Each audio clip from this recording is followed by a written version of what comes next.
Durant la fin des années 1940, des chercheurs russes ont gardé 5 personnes éveillées pendant 15 jours, en utilisant un gaz expérimental basé sur des stimulants. Ils étaient enfermés dans un environnement scellé, afin de pouvoir contrôler leur consommation d'oxygène, de manière à ce que le gaz ne les tue pas, étant donné qu'il était toxique à partir d'une concentration élevée. Cela a eu lieu avant l'invention des caméras à circuit fermé. Il n'y avait donc que des microphones et des fenêtres de verre épais d'une douzaine de centimètres en forme de hublot, qui permettaient de les surveiller. La chambre était équipée de lits d'appoint sans literie, d'eau courante et de toilettes, et contenait des livres et suffisamment de nourriture sèche pour qu'ils puissent tenir à 5 pendant plus d'un mois. Les sujets de test étaient des prisonniers politiques jugés ennemis de l'État durant la Seconde Guerre mondiale. Tout s'est bien passé pendant les 5 premiers jours. Les sujets ne se plaignaient que rarement, car on leur avait promis qu'ils seraient libres s'ils acceptaient de subir le test, et de ne pas dormir pendant 30 jours.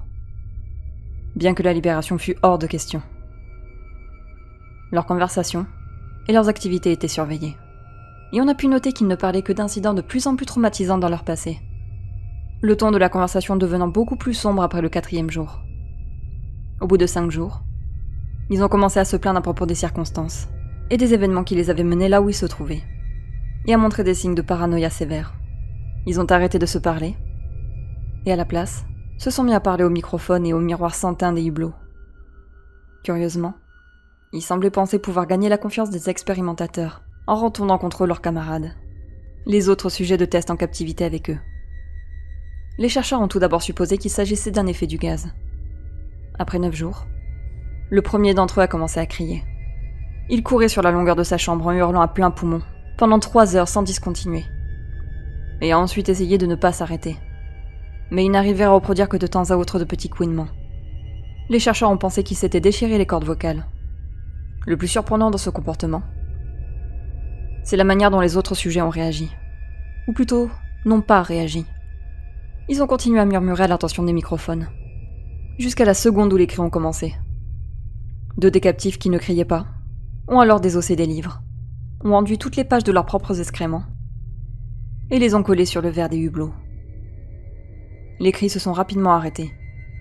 Les murmures adressés au microphone également. 3 jours se sont écoulés. Les chercheurs vérifiaient les micros chaque heure, pour être sûrs qu'ils fonctionnaient, car ils pensaient qu'il était impossible que 5 personnes enfermées dans une pièce ne produisent aucun son. La consommation d'oxygène dans la chambre indiquait qu'il devait être tous les 5 en vie. En fait, elle correspondait à la quantité d'oxygène que 5 personnes consommeraient pendant un exercice physique extrêmement ardu. Le matin du 14e jour, les chercheurs ont fait quelque chose qu'ils avaient dit qu'ils ne feraient pas pour obtenir une réaction des captifs. Ils ont utilisé l'interphone de la chambre, espérant provoquer une quelconque réponse des détenus. Ils avaient peur qu'ils soient morts ou dans un état végétatif. Ils ont annoncé : Nous allons ouvrir la chambre pour tester les microphones. Restez loin de la porte et allongez-vous sur le ventre par terre, ou vous serez abattus. Si vous respectez ces règles, l'un d'entre vous sera libéré. À leur grande surprise, ils ont entendu une seule phrase prononcée d'une voix calme. Nous ne voulons plus être libres. Des débats ont éclaté entre les chercheurs et les forces militaires qui finançaient le projet. Comme il était impossible d'obtenir d'autres réponses en utilisant l'interphone, il a finalement été décidé que la porte de la chambre serait ouverte à minuit le 15e jour. La chambre a été vidée du gaz stimulant et remplie avec de l'air frais. Et des voix provenant des micros ont immédiatement commencé à protester. 3 voix différentes ont commencé à supplier. Comme s'il en allait de la vie, de l'amour de leur vie, de remettre le gaz. La chambre a été ouverte, et des soldats ont été envoyés à l'intérieur pour retrouver les sujets tests. Ils ont commencé à hurler plus fort que jamais. Et les soldats ont rapidement fait de même lorsqu'ils ont vu ce qui était à l'intérieur. 4 des 5 sujets étaient toujours vivants, bien que l'état dans lequel ils étaient ne fût pas qualifiable de « vivant ». Les rations de nourriture des 5 jours précédents n'avaient pas été touchées. Il y avait des morceaux de chair de cuisse et du torse du sujet mort enfoncés dans le drain au centre de la chambre, le bouchant, et permettant à une dizaine de centimètres d'eau de s'accumuler sur le sol. La portion de cette eau qui était composée de sang n'a pas été déterminée. Les 4 sujets survivants avaient également de grandes portions de muscles et de peau arrachées sur leur corps. La destruction de la chair et des os à l'air libre sur leurs doigts indiquait que les blessures avaient été infligées à la main, et non avec les dents, comme les chercheurs l'avaient pensé au début. Des observations plus précises de la position et de l'angle des blessures ont montré que la plupart des blessures, si ce n'étaient toutes, avaient été infligées par eux-mêmes. Les organes abdominaux sous la cage thoracique des 4 sujets avaient été retirés, alors que le cœur, les poumons et le diaphragme étaient restés en place. La peau et la plupart des muscles attachés aux côtes avaient été arrachés, permettant de distinguer les poumons à travers les côtes. Tous les vaisseaux sanguins et les organes étaient intacts. Ils avaient simplement été retirés et posés par terre, répartis autour des corps éviscérés, mais toujours vivants des sujets. L'appareil digestif des 4 sujets pouvait être observé en fonctionnement, digérant de la nourriture. Il a été très vite clair qu'ils digéraient leur propre chair, qu'ils avaient arrachée et dévorée durant les jours précédents. La plupart des soldats étaient des Russes d'un commando spécial affecté à l'installation, mais la plupart ont refusé de retourner dans la chambre pour en sortir les sujets tests. Ces derniers continuaient de crier pour qu'on les laisse dans la chambre, et suppliaient de remettre le gaz pour qu'ils ne s'endorment pas. À la surprise de tout le monde, les sujets ont livré un combat violent lorsqu'on les a fait sortir. Un des soldats russes s'est fait déchirer la gorge et en est mort. Un autre en est sorti gravement blessé, après s'être fait arracher les testicules et perforer une artère d'une de ses jambes par les dents d'un sujet. 5 autres soldats ont perdu la vie, si on compte ceux qui se sont suicidés dans les semaines suivant l'incident.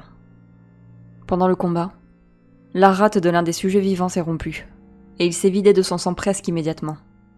Les chercheurs médicaux ont tenté de l'endormir, mais cela s'est révélé inutile. On lui a injecté plus de 10 fois la dose maximale pour un humain, d'un dérivé de la morphine, et il continuait de se battre comme un animal enragé, brisant les côtes et les bras d'un des docteurs. On a pu constater que le cœur a continué à battre pendant 2 minutes entières, après que l'hémorragie l'ait amené à un point où son système vasculaire était rempli avec davantage d'air que de sang. Même après qu'il se soit arrêté, il a continué à crier pendant 3 minutes, s'efforçant d'attaquer quiconque venait à portée, et répétant continuellement le mot « plus », de plus en plus faiblement, jusqu'à ce qu'il soit réduit au silence. Les 3 sujets tests survivants ont été immobilisés et transportés dans une installation médicale. Les 2 ayant leur corde vocale encore intacte continuaient de supplier le retour du gaz pour rester éveillés. Celui des 3 ayant le plus de blessures a été emmené dans le seul bloc opératoire dont l'installation disposait. Durant la procédure devant le préparer pour le remplacement de ses organes internes, il s'est révélé être immunisé aux sédatifs qu'on lui administrait, dans le but de le mettre en condition pour l'intervention chirurgicale. Il se débattait furieusement contre ses liens. Lorsque le gaz anesthésiant a été apporté pour le mettre hors de combat, il a réussi à déchirer la quasi-totalité d'un bandeau de cuir épais, de 10 cm, attaché à l'un de ses poignets, même avec le poids d'un soldat de 90 kg qui essaye de maintenir son poignet immobile. Une quantité supérieure à la normale a été nécessaire pour l'endormir. Et à la seconde où ses paupières se sont fermées, son cœur s'est arrêté. Pendant l'autopsie du sujet test qui est mort sur la table d'opération, il a été révélé que son sang contenait 3 fois la concentration normale d'oxygène. Les muscles qui étaient toujours attachés à son squelette étaient affreusement déchiquetés, et il s'était brisé 9 os dans sa lutte pour ne pas être maîtrisé, la plupart à cause de la force que ses propres muscles avaient exercée sur eux. Le second survivant avait été le premier du groupe à commencer à crier. Ses cordes vocales étaient détruites. Il était incapable de supplier, ou de protester contre l'opération. Il n'a réagi qu'en secouant violemment la tête pour montrer sa protestation, lorsque le gaz anesthésique a été amené près de lui.